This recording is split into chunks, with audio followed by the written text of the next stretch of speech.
하나님의 말씀인 성경은 대부분이 보면 신비로운 기록이 많이 있습니다. 신비롭다는 말은 사람의 힘으로는 할 수 없는 그런 일들이 많이 나타나고 있다는 거죠. 결국 그 말은 뭐냐면 하나님과 인간의 근본적인 차이를 설명하는 중요한 근거 자료가 된다는 거예요. 이게 무슨 말이냐면 이적과 기사 또는 표적 이런 일들은 사람의 힘으로는 안 되는 것들을 하나님의 능력으로 하셨기 때문에 본질적으로 하나님과 사람 사이에는 어마어마한 차이가 있다는 거예요. 차이가. 그 차이는 뭐냐면 하나님은 창조주이고 우리는 그분이 만든 피조물에 불과하다는 거예요. 그러니까 아무리 고래 청자가 예뻐도 그 청자를 만든 사람보다 가치가 있을 수가 없어요.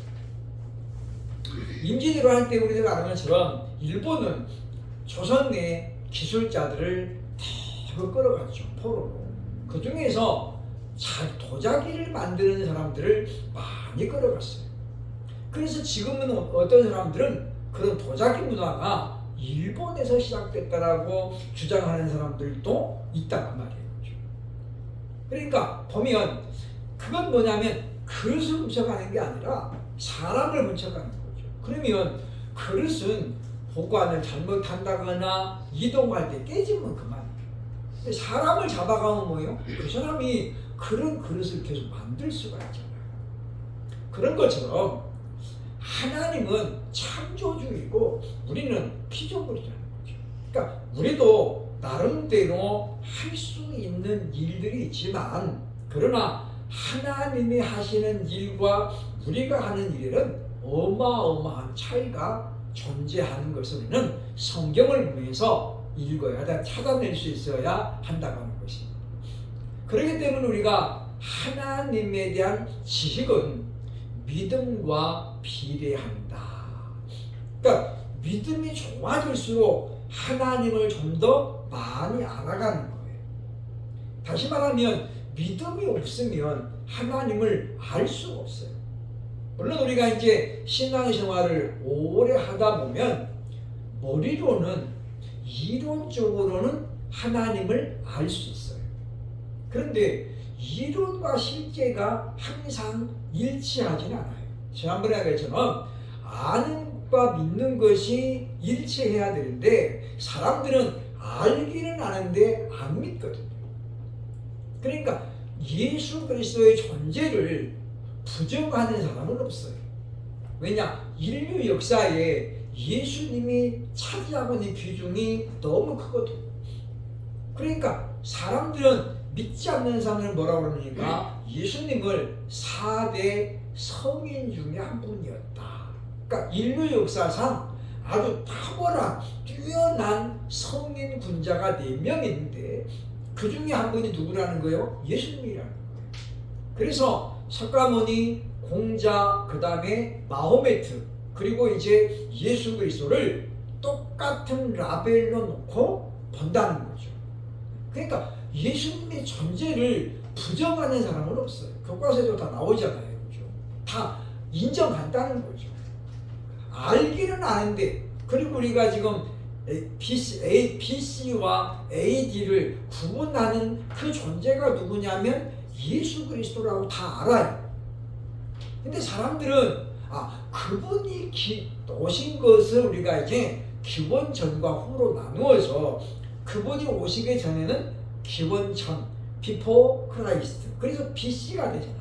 그리스도 전이란 말이고 아노 도미네 AD는 주 후란 뜻이에요. 라틴으로 AD. 그러니까 이 아노 그 다음에 보면 이 도미네는 바로 주님이란 말이죠. 그죠? 아노가 후란 이후의 그 말인데 그러니까 예수 그리스도의 탄생을 기준으로 해서 우리는 이제 기원전과 기원후를 나눠요. 여기에 대해서 아니라고 하는 사람은 없어요. 불교에서는 물론 단기를 쓰죠, 그죠? 우리나라는 단기를 씁니다. 그것은 어디까지나 우리나라에서 쓰는 거예요. 외국에서는 안 써요, 그죠? 그러나 다른 종교들도 예수 그리스도의 그 존재를 부정하지는 않습니다. 그러나 믿지 않을 뿐이죠. 그러니까 아는 것은 뭐냐? 아는 것의 목적이 믿으려고 하는 것인데 사람들은 그냥 아는 것으로만 끝난다라는 거예요. 그래서 우리는 하나님을 우리가 많이 알려면 우리 믿음이 풍성해져야 된다는 거예요. 그러니까 저 사람은 참 믿음이 좋아. 그 말은 뭐냐면 저 사람은 나보다 하나님을 더 많이 알아. 그 말은 무슨 말이냐면 나보다 저 사람이 하나님을 더 많이 경험했다는 거예요. 쉽게 말하면 하나님과 더 친하다는 거예요. 모세가 시내산에 올라갔죠, 그죠? 하나님께서도 올라와라. 그래서 하나님이 돌판 2개를 친히 제작해가지고 거기다가 10계명을 쏟으셨어요. 근데 백성들이 모세가 이제 안 내려오니까 아론을 갖다가 압박해가지고 뭐요? 금송아지를 만들었어요. 이제 모세가 내려오려고 하는 하나님 뭐예요? 너 빨리 내려가라는 거예요. 그러니까 네 백성이 지금 현재 말씀에서 끝났다는 거죠. 근데 그래가지고 이제 모세가 우리가 아는 것처럼 그 10계명 돌판을 깨뜨려요, 그죠? 그리고 성경에 보면 그 금송아지를 가루로 만들어가지고 물에 타가지고 어떻게 그 무리들에게 다 먹게 합니다. 참 죄를 지었는데 하나님이 금가루를 다 먹인 거예요. 그리고 그 금가루 먹고 죽었다는 사람은 하나도 없어요, 그죠? 옛날에 한참 기억하시나요? 뭐 금가루 뿌려진 김밥, 한참 그게 또 유행이었어요, 그죠? 김밥 한 줄에 가지고 금가루를 뿌려가. 지금 같으면 상상 못되는 금값이 쌌기 때문에 가능했죠. 그러니까 그리고 나서 하나님이 모세를 다시 부릅니다. 이번에는 네가 돌판 2개 만들어 갖고 와. 그래서 모세가 올라가죠. 그리고 또 40일 동안 하나님과 대면하는 거예요. 그런데 첫 번째는 안 그랬는데 2번째 내려올 때 보니까 모세가 어땠습니까? 얼굴에 광채가 나는 거예요. 그러니까 이스라엘 백성들이 분명히 지금 모세하고 하나님과 뭔가가 있었다라는 것은 알았어요. 뭘 보고요? 모세의 얼굴을 보고. 그건 무슨 말이냐면 이스라엘 백성들보다 지금 모세가 하나님을 더 많이 안다는 거예요. 많이 안다는 건 뭐냐면 지금 40일, 80일 동안 하나님과 교제했잖아요. 대면했거든요. 그러니까 이스라엘 백성들보다 모세는 하나님과 어떻게 해요? 아주 친밀한 관계가 형성이 된 거예요. 그래서 하나님이 그런 말씀하죠. 내가 너를 얼굴로도 알고 이름으로도 알았다. 그렇게 말하는 거예요. 이건 엄청난 복이에요. 그러니까 하나님이 창조주이신 하나님이 일개 피조물이고 티끌 같은 모세를 보고 내가 너를 얼굴로도 알고 이름으로도 안다. 그렇게 말씀하셨다는 거예요. 그러니까 우리는 우리보다 좀 높은 사람이 우리를 알아주면 얼마나 기쁩니까? 만약 우리 대통령이 와가지고 저를 보고 유 목사님 반갑습니다. 이게 알아주면 얼마나 좋아요, 그죠? 근데 만왕의 왕이신 하나님이 모세를 내가 너를 얼굴로도 알고 이름으로도 알았다. 그랬으니 얼마나. 그러니까 우리는 하나님을 안다는 건 뭐냐면 하나님을 경험한다는 거고 하나님을 뭐요? 그만큼 친밀해지는 거예요. 친밀해지는 거예요. 근데 우리는 자꾸만 머릿속으로만 하나님을 알려고 그러죠. 그리고 그 하나님을 내가 경험하려고 별로 애를 안 써요, 말하자면. 그러니까 우리가 뭐예요? 하나님과 안 친한 거예요. 남의 집 아들이, 남의 집 아버지 그냥. 우리 하나님은 우리를 보고 아들이라고 그러는데 우리는 뭐예요? 아버지라는 개념이 자꾸 낯설어요, 낯설어. 왜 그러냐면 잘 못 만나잖아요. 우리 육신의 부모도 잘 안 만나면 어떻게 돼요? 멀어져요. 나중에는 어떻게 해요? 남남 같아. 서먹서먹해. 그러니까 우리가 하나님을 안다는 건 뭐냐면 하나님과 친밀해지는 것을 의미한다라고 볼 수 있습니다. 그래서 우리에게 하나님이 은혜를 주시는 거예요. 하나님을 안다는 건 뭐예요? 은혜를 내가 받았다는 것입니다. 그러니까 은혜와 믿음이 없는 사람에게는 하나님에 대해서 아무리 설명해도 뭐예요? 안 받아들여요. 그래서 요한복음 6장 67절, 69절에 많은 여러 번 우리가 봤습니다만은 다시 한번 봅니다. 시작. 예수께서 12 제자에게 이르시되 너희도 가려느냐? 시몬 베드로가 대답하되 주여 영생의 말씀이 주께 있사오니 우리가 누구에게로 가오리까? 주는 거룩하신 하나님의 거룩하신 자인 줄 믿고 알았사옵나이다 라고 이야기해요. 그러니까 베드로는 지금 예수님을 다른 제자보다 좀 더 많이 알아요. 그 말은 무슨 말이냐면 베드로는 예수님을 더 많이 경험했다는 거예요. 다른 제자들보다. 왜냐하면 예수님께서 중요한 일이 있을 때마다 베드로, 야고보, 요한은 항상 데리고 다녔어요. 너네는 여기서 기다려. 내가 이 사람들만 데리고 갔다 올게. 그래서 이 야이로의 딸을 살릴 때도 나머지는 다 기다리고 어떻게 해요? 세 제자만 데리고 가요. 그러니까 야고보, 요한, 베드로는 다른 제자들보다 예수님과 친해지는 기회가 많았다는 거죠. 그러니까 친해진다는 거예요. 그만큼 많이 알게 된다는 거예요. 사람도 그렇잖아요. 우리가 오랫동안 교제하고 자주 만나면 어떻게 이제 그 사람을 알아가는 거예요.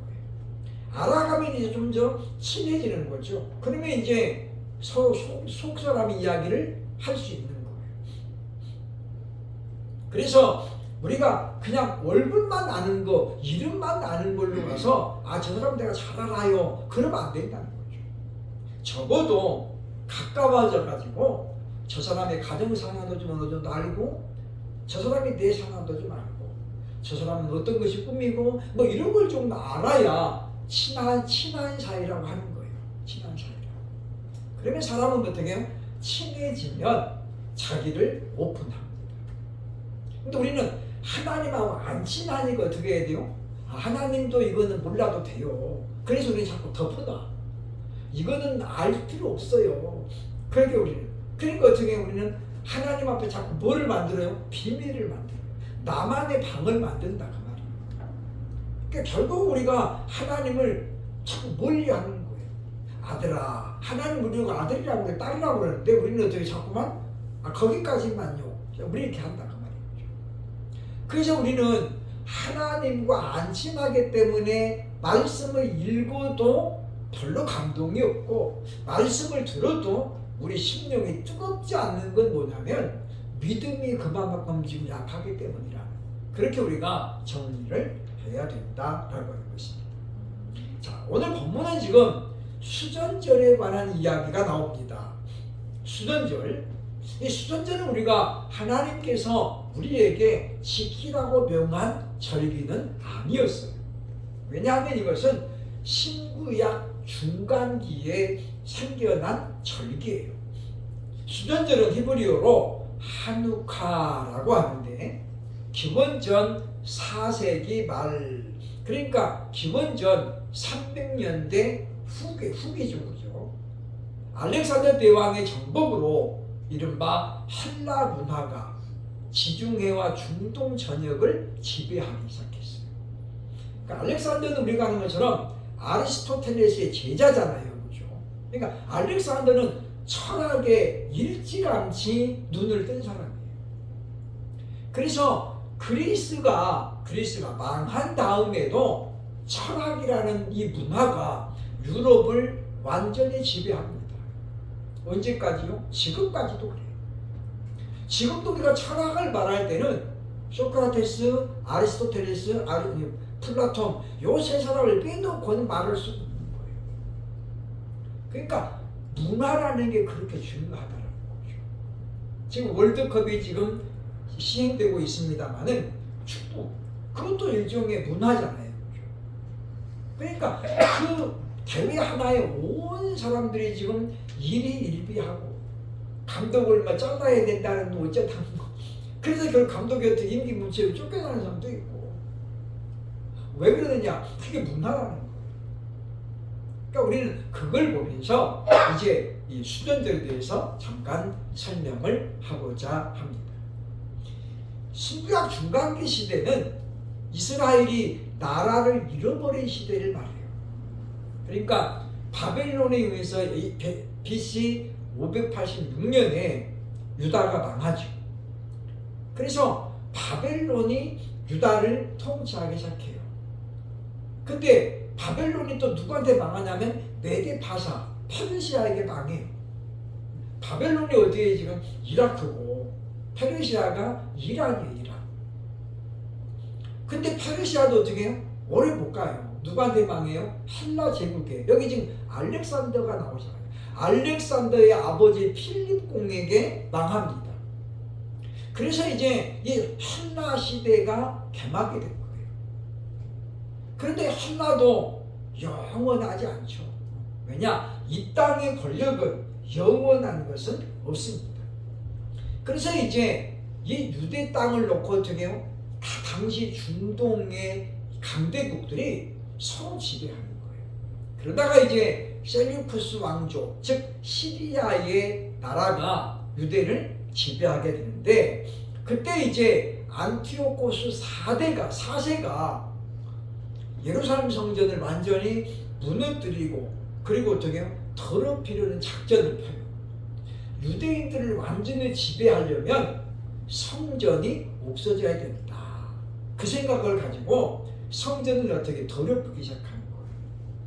그래서 보면 예루살렘 안에다가 뭐예요? 신상들을 많이 만들어 놉니다. 그리고 안티오쿠스 4세가 제우스 신상을 어디다 만들어요? 성전 안에다가 만들어요. 그래서 뭐예요? 다니엘이 말했던 멸망에 가증한 것이 거룩한 곳에 선 것을 보거든 너희는 도망가라. 그게 1차적으로 성취가 언제 일어나냐면 바로 저때 일어나요. 300년대 말. 그때 이제 바로 무너지고, 그래서 결국 어떻습니까? 예루살렘이 결국 이 솔로몬 성전이 완전히 무너지게 돼요. 솔로몬 성전이 아니라 이제 이 누굽니까? 스룹바벨 성전이죠. 그죠? 스룹바벨 성전이 그래서 이제 불타서 없어집니다. 근데 그때 주전 164년에, 그러니까 약 200년 정도 지나가지고 마카비라고 하는 사람이 등장하죠. 그래서 마카비가 이제 와가지고 뭐예요? 이스라엘의 독립운동을 주도합니다. 그리고 셀류쿠스 왕조를 몰아내죠. 몰아냅니다. 그래가지고 마카비 왕조가 세워집니다. 100년 가까이. 그러니까 세례 요한이 탄생했을 때는 언제냐면 이제 이 마카비 왕조가 무너지고 다시 왜 지금 로마가 이제는 이스라엘을 지배하고 있을 때예요. 그리고 지금 이제 헤롯이 등장하면서 뭐요? 유대인들에게는 성전이 있어야 되겠구나. 내가 유대를 잘 통치하려면 저들의 신임을 받아야 되는데 그 비결이 뭐였던 거예요? 성전이에요. 그래서 헤롯이 하나님을 믿는 사람이 아닌데 이방인이니까. 그런데 어떻게 해요? 성전을 건축하기 시작해요. 그게 헤롯 성전이에요. 그러니까 예수님이 이 땅에 오셨을 때는 헤롯 성전이 지금 완성되기 전이에요. 한참 지금 짓고 있는 거예요. 왜냐? 보면 기간으로 보면 헤롯 성전이 가장 시간이 많이 걸렸어요. 오래 걸렸죠. 왜? 그만큼 헤롯이 정성을 다해서 화려하게 지었어요. 그래서 뭐 벽돌 위에다가 한 줄 놓고 금을 깔고 또 벽돌 놓고 금 깔고 그렇게 지었단 말이에요. 그러니까 나중에 티투스가 예루살렘을 멸망시킬 때 성전을 왜 파괴하냐면 그 금덩어리 찾으려고 파괴하는 거예요. 그래서 예수님 그랬죠. 이 돌멩이 위, 벽돌 위에 벽돌 하나도 포개지지 않을 것이다. 완전히 분해를 해버리는 거예요. 왜? 금 찾으려고. 그래서 이제 그때가 이제 마카비가 당시 이제 셀루쿠스 왕조를 몰아내면서 일시적이지만 성전을 회복합니다. 그것을 기념해서 생긴 날이 바로 수전절이에요. 수전절. 그런데 그 수전절이 예수님 오셨을 때까지 유대인들에게는 절기로 자리 잡고 있었다라고 하는 것이고, 예수님께서도 그 수전절의 의미를 알고 있었다 그 말이에요. 그래서 수전절은 유대력으로 키스레브월 25일부터 8일 동안을 지킵니다.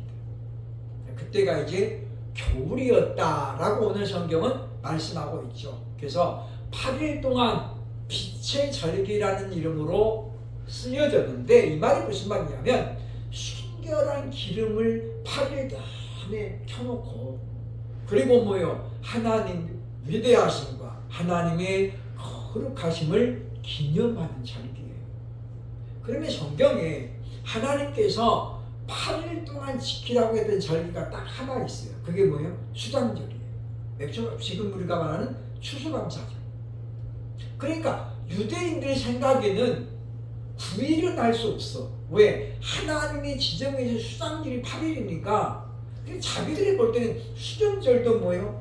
수장절만큼이나 중요해요. 그래서 이제 기준을 수장절에다가 두고 이름도 수전절이라고 하시는 거예요. 하나님의 성전을 지켜낸 날이란 뜻이죠. 그죠? 그러니까 의미가 상당히 좋다라고 볼 수 있습니다. 그래서 이제 이와 같은 절기가 자리를 잡으면서 예수님 당시에도 지켜졌음을 볼 수 있죠. 그러니까 우리가 아는 왕후 에스더가 세운 불임절은 그렇게 오래 가지는 못했어요. 신학시대에는 불임절을 지켰다는 말이 한 번도 안 나오고 불임절이라는 말 자체도 안 나와요. 그러니까 이 말은 뭐냐면 하나님께서 수전절에는 의미를 좀 두셨지만 불임절에는 그렇지 않았다라고도 학자들은 이야기합니다. 자, 오늘 본문을 보면서 이제 믿음이 없는 이들의 요구를 우리가 볼 수 있죠. 자, 이 수전절이 겨울이었는데 한 가지 그 짚고 넘어갈 것은 예수님은 이러한 겨울에도 뭐예요? 상관없이 하나님 나라를 전했다는 거예요. 그러니까 하나님 나라에 대한 열정이 예수님에게는 굉장히 강렬했다 그 말이죠. 그러니까 우리가 이제 보면 이제 우리도 이것 따지고 저것 따지고 그래 가지고는 우리가 어떻게 해요? 하나님 나라 전할 기회가 없어요. 때를 얻든지 못 얻든지. 그래서 예수님은 그랬기 때문에 우리에게 그런 요구를 할 수 있는 것을 기록해냈다는 것입니다. 자, 믿음이 없는 이들의 요구가 오늘 본문에 이제 나오죠. 그때가 수전절이었다라고 이야기합니다. 24절에 이렇게 말하죠. 유대인들이 애워싸고 이르되, 같이 읽습니다. 시작. 당신이 언제까지나 우리 마음을 의혹하게 하려 하나이까? 그리스도이면 밝히 말씀하소서 하니라고 말합니다. 그러니까 예수님이 지금 앞에서 자신의 정체성에 대해서 여러 번 밝혔어요. 근데 지금 이들은 뭘 요구하냐면 그냥 예수님 나 메시아야 이거를 요구하는 거예요. 너희가 말하는 그리스도가 바로 나야. 그렇게 그냥 똑부러지게 말해주기를 원하는 예수님은 그렇게 말씀하지 않거든요. 그러니까 예수님은 약간 우회로 해가지고 돌려서 말해, 돌려서. 그러니까 나는 선한 목자다. 그러면 유대인들은 그 선한 목자가 누구인지 알죠. 왜냐하면 시편 23편 그들이 늘 애송하는 말씀이에요. 여호와는 나의 목자시니 내가 부족함이 없으리로다. 그러면 저분이 하나님이 말씀했던 메시아구나, 하나님의 아들이구나라고 다 어떻게 금방 알아들어야 돼요. 근데 지금 이들은 뭐예요? 다 꼬투리를 잡고 있는 거죠. 당신이 진짜 그리스도이면 솔직하게 그냥 탁 까놓고 얘기해라. 근데 예수님께서는 말씀을 그렇게 안 하시는 거예요. 뭐라고 말하냐면 25절에 보니까 내가 너희에게 말하였으되 믿지 아니하는도다. 그러니까 너희는 내 말을 믿으려고 안 한다는 거예요. 믿으려고 안 한다는 거죠. 왜냐? 지금 이들의 목적은 딱 한 가지예요. 그게 뭐예요? 예수님의 말씀 속에서 트집거리를 잡는 거죠. 결정적인 실수를 지금 잡아내려고 계속 예수님을 따라다니면서 어떻게 해요? 괴롭히는 거예요. 사실은 괴롭히는 거죠. 그러니까 믿음이 없이는 우리가 어떻게 합니까? 결국은 하나님을 괴롭히는 것밖에 안 돼요. 그러니까 우리가 이제 학교에서 학생들 질문을 받아도 저 사람이 정말 진짜 그걸 몰라가지고 알고 싶어서 하는 질문도 있지만 어떤 경우는 자기를 드러내기 위해서 질문하는 사람들도 있어요. 나는 이렇게 알고 있는데 어떻습니까? 이걸 물어보는 거죠. 그러니까 자기를 과시하기 위해서 질문이라는 것을 이용하는 사람도 있다 그 말이에요. 그러니까 여기 지금 다수의 유대인들은 뭡니까? 예수님의 말씀을 듣고 지금 믿으려고 하는 게 아니라 자기들이 알고 있는 걸 예수님이 자꾸 어떻게 지금 얘기하는 거예요. 그러면서 이제 결정적인 꼬투리를 잡으려고 하고 있었다라고 하는 것입니다. 그래서 우리는 이 말씀을 보면서 왜 이들은 이렇게 믿음과 상관없는 얘기를 할 수밖에 없습니까? 그 이유가 에베소서 2장 8절로 9절까지 나오는데 2장 8절 다시 봅니다. 시작. 너희는 그 은혜에 의하여 믿음으로 말미암아 구원을 받았으니 이것은 너희에게서 난 것이 아니요 하나님의 선물이라. 우리가 구원에 대한 구원론이 자꾸 이제 흔들려요. 그렇죠? 왜냐하면 사람들마다 강조점이 다르기 때문에 그래요. 어떤 분은 행함을 매우 강조하죠. 그래서 로마서 1장을 보면서 여기 봐라. 남들 미워하고 이렇게 하면은 하나님을 못 간다고 했잖아. 그래서 뭐요? 믿음보다도 행함을 자꾸 강조시키는 거죠. 이걸 우리가 행위 구원이라고 그래요. 그런데 결론은 뭐냐면 이미 하나님이 되는 결론은 뭐냐면 행위로는 의롭다고 받을 사람이 한 명도 없다라는 게 하나님의 결론이에요. 그러니까 의인은 없나니 하나도 없으며 그 말은 거기서 말하는 의로움은 뭐냐면 하나님의 율법을 100% 다 지키는 사람은 없다 그 말이에요. 그래서 제가 여러 번 이야기했죠. 율법은 중간 점수가 없다. 100점하고 빵점밖에 없어요. 두 가지를 어기고 다 지켰어. 근데 몇 점이에요? 빵점이에요. 그러니까 하나님의 방법은요 완전하지 않으면 다 불완전해요. 근데 우리는 생각을 하죠. 보죠. 614가지나 되는 율법 조항 중에 내가 2개 어기고 다 지켰어.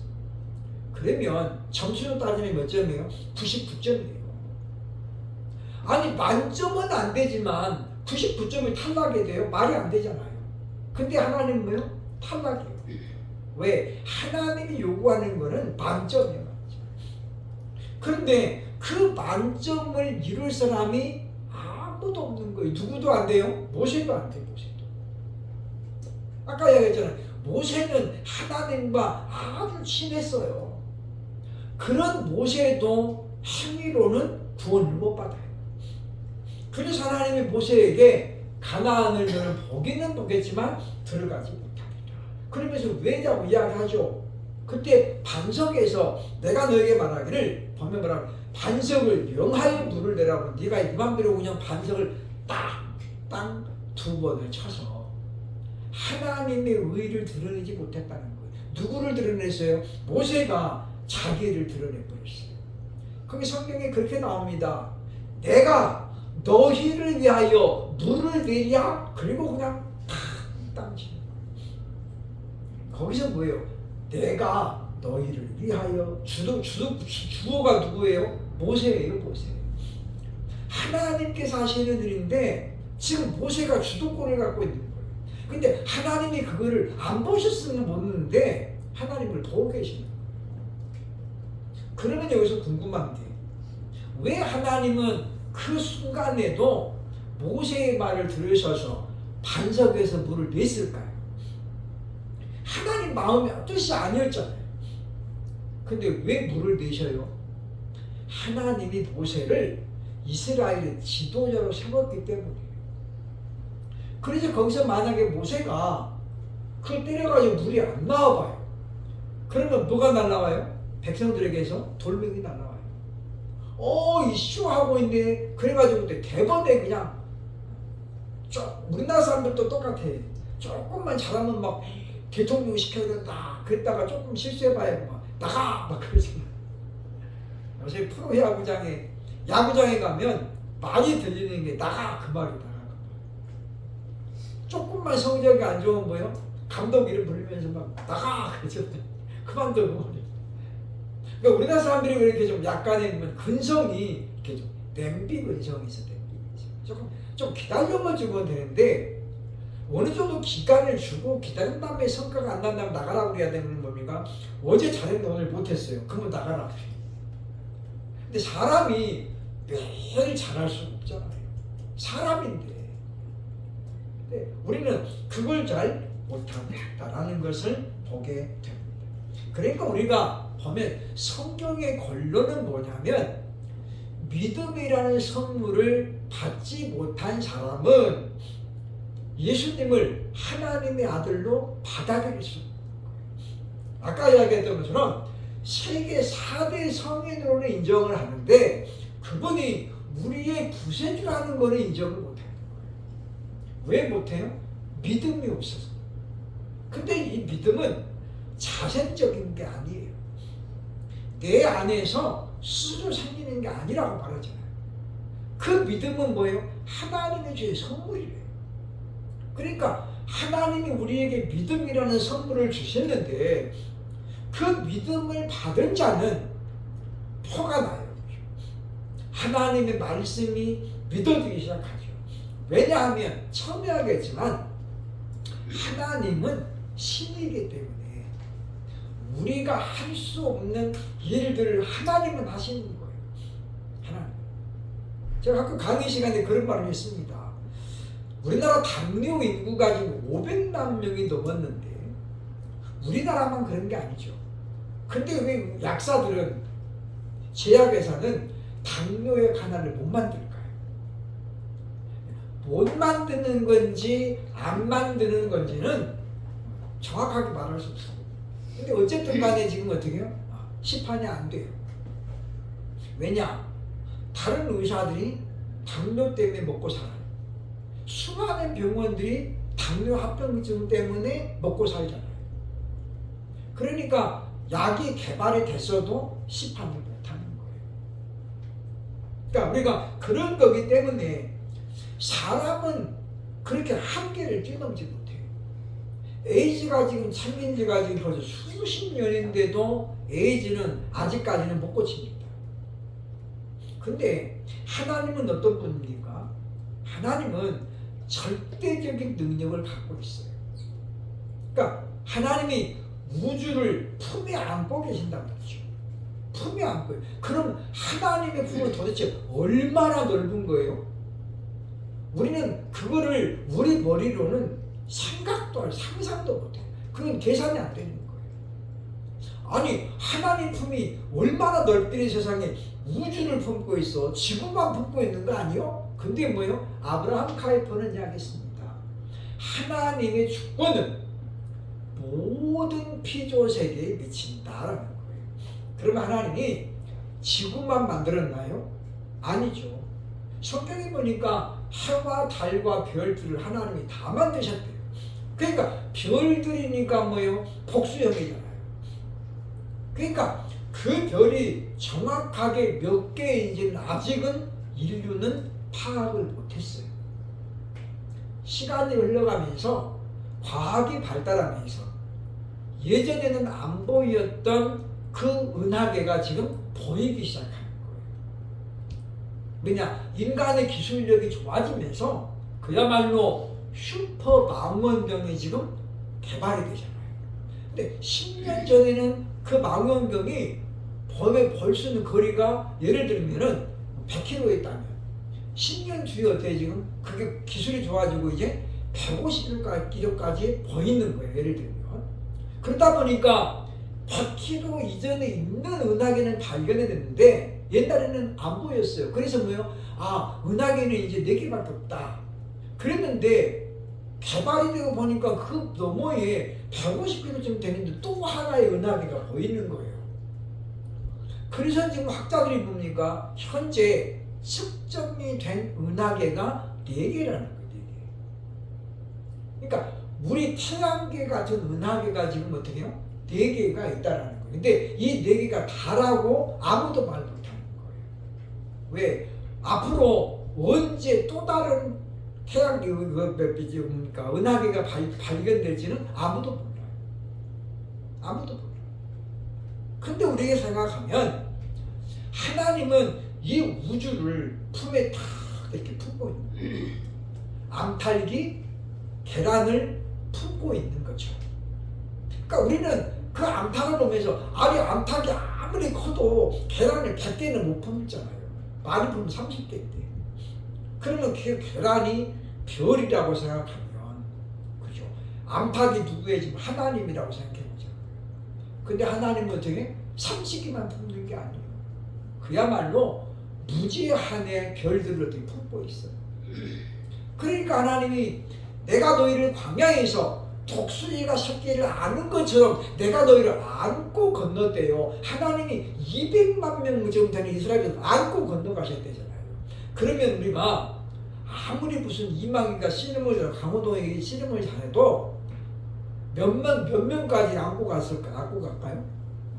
4명 안으면 아마 4명 안으면 천하장사죠. 날씬한 사람만. 그죠? 뭐 날씬한 사람은 이렇게 안 하면 한 4명 정도는 앉지 않겠어요? 나머지는 못 하나. 손이 안 닿잖아요. 근데 우리는 자꾸만 하나님에 대해 생각하면서도 우리 기준, 우리가 가지고 있는 자료를 가지고 하나님을 자꾸만 이렇게 끌어내리는 거예요. 아유, 그건 하나님도 보대. 이렇게 생각한다는 거예요. 그래서 성경에는 하나님만이 하실 수 있는 신비로운 기사가 많이 기록되어 있는 거예요. 사가랴가 엘리사벳과 결혼해가지고 아기가 없으니까 사가랴가 계속 기도했어요. 있어요. 근데 하나님이 응답을 안 하시는 거예요. 그래서 이제 사가랴도 나이가 많이 먹어가지고 이제 남자로서의 기능이 끝났어. 엘리사벳도 이제 여자로서의 기능이 끝난 거예요. 그래서 뭐 이제 아들 낳는 기도도 끝났어. 근데 생뚱맞게 하나님이 너에게 아들이 있다라는 거예요. 근데 성경은 그 이야기 뭐라고 하냐면 이 아들은 네가 만든 아들이 아니라 하나님이 만든 아들인 것을 증명하려고 안 주시는 거예요. 그리고 어떻게 기다리는 거예요. 기다리는 거예요. 근데 우리는 그거를 모르기 때문에 그걸 이해하지 못하기 때문에 성급하게 결론을 따라가는 것입니다. 구원의 신비는 너무 중요하니까 다음 주에 이어서 2번, 3번 구원의 신비를 얘기하겠습니다. 왜냐하면 구원론은 우리가 자꾸 반복해서 들으면서 정립하고 또 정립해야 돼요. 왜냐하면 이 구원론이 자꾸 흔들려요. 그리고 아까 이야기했지만 구원은 전적으로 하나님의 주권하에 일어난 일입니다. 우리에게 하나님이 동의를 구하지 않아요. 야, 너 천국 갈래? 그래가지고 선물을 주는 게 아니에요. 너 예수 믿을래? 그래서 우리에게 믿음을 주는 게 아니에요. 하나님이 그냥 일방적으로 믿음을 주시는 거예요. 나중에 야곱과 에사가 막 서로 먼저 나가려고 싸우는 거예요. 그 리브가가 일을 하면 내가 어찌할꼬. 그래서 하나님에게 얘기해요. 그때 하나님 뭐라고 그래요? 네 뱃속에 두 민족이 있구나. 그런데 이 두 민족이 나누인되는 거예요. 무슨 이야기예요? 함께 못 산다는 거예요. 근데 하나님이 그래요. 큰 자가 작은 자를 섬기리라. 무슨 이야기예요? 형이 동생을 섬긴다는 거예요. 근데 리브가는 그 말씀을 들었어요. 그러면 다른 사람은 몰라도 리브가는 어떻게 하죠? 알아야 돼요. 아, 먼저 나온 놈이 나중 나온 애를 섬기겠구나. 근데 알았는데 리브가는 뭐예요? 작은 아들 야곱을 형으로 만들고 싶은 거예요. 쌍둥이니까. 우리는 그래서 우리가 구분론을 자꾸만 어떻게 해요? 사람 중심으로 끌어오는 거예요. 하나님이 아니라는 거예요. 그러니까 하나님의 능력을 자꾸 어떻게 우리가 제한시켜요. 근데 하나님은 무제한적이신 거예요. 하나님의 능력은 얼마나 큰지 우리가 아직도 상상도 못해요. 생명을 주관하신 분이죠. 예수님이 성자 하나님이기 때문에 바람과 바다를 꾸짖은즉 잠잠하니라. 그 일을 누가 할 수 있겠습니까? 하나님 아니면 할 수 없어요. 우리는 그러기 때문에 구원에 대해서 다시 한번 우리가 다음 주에 이어서 하면서 구원의 실리를 다시 우리가 확실하게 정립하고 우리에게 믿음이라는 선물을 주신 하나님께, 그래서 우리가 우리 입술을 통해서 아버지 하나님이라고, 하나님을 내 아버지라고 부르게 하신 그 은혜를 감사하면서 일주일 동안 살아가면서도 그 은혜를 생각하며 기뻐하고 감사할 수 있는 저와 여러분 될 수 있기를 주의 이름으로 축원합니다. 아멘.